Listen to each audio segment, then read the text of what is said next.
Then all the people of Judah took Uzziah, who was 16 years old, and made him king in place of his father Amaziah. He was the builder of Eloth, which he got back for Judah after the death of the king. Uzziah was 16 years old when he became king, and he was ruling in Jerusalem for 52 years. His mother's name was Jechiliah of Jerusalem. He did what was right in the eyes of the Lord, as his father Amaziah had done.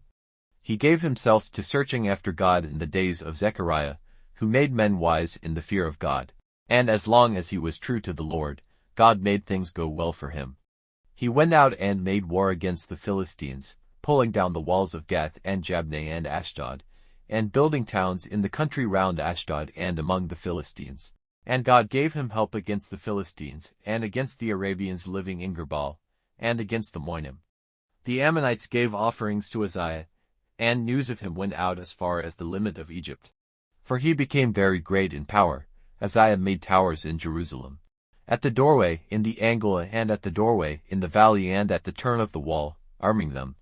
And he put up towers in the wasteland and made places for storing water, for he had much cattle, in the low hills and in the tableland. And he had farmers and vinekeepers in the mountains and in the fertile land, for he was a lover of farming.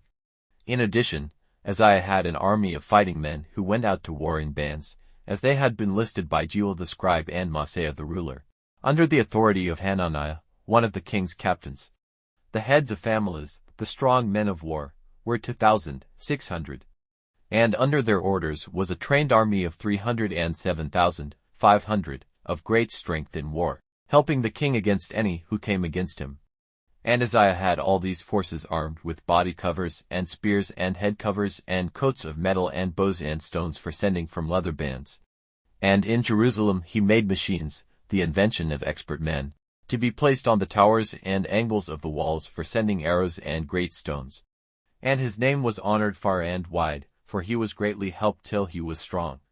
But when he had become strong, his heart was lifted up in pride, causing his destruction. And he did evil against the Lord his God, for he went into the temple of the Lord for the purpose of burning perfumes on the altar of perfumes. And Azariah the priest went in after him, with 80 of the Lord's priests, who were strong men. And they made protests to Uzziah the king, and said to him, The burning of perfumes, Uzziah, is not your business but that of the priests, the sons of Aaron, who have been made holy for this work. Go out of the holy place, for you have done wrong, and it will not be to your honor before God. Then Uzziah was angry, and he had in his hand a vessel for burning perfume. And while his wrath was bitter against the priests, the mark of the leper's disease came out on his brow, before the eyes of the priests in the house of the Lord by the altar of perfumes. And Azariah, the chief priest, and all the priests, looking at him, saw the mark of the leper on his brow, and they sent him out quickly, and he himself went out straightway, for the Lord's punishment had come on him. So King Uzziah was a leper till the day of his death, living separately in his private house, for he was cut off from the house of God, and Jotham his son was ruling over his house, judging the people of the land. Now the rest of the acts of Uzziah, first and last, were recorded by Isaiah the prophet, the son of Amoz. So Uzziah went to rest with his fathers. And they put his body into the earth in the field used for the resting place of the kings, for they said, He is a leper, and Jotham his son became king in his place.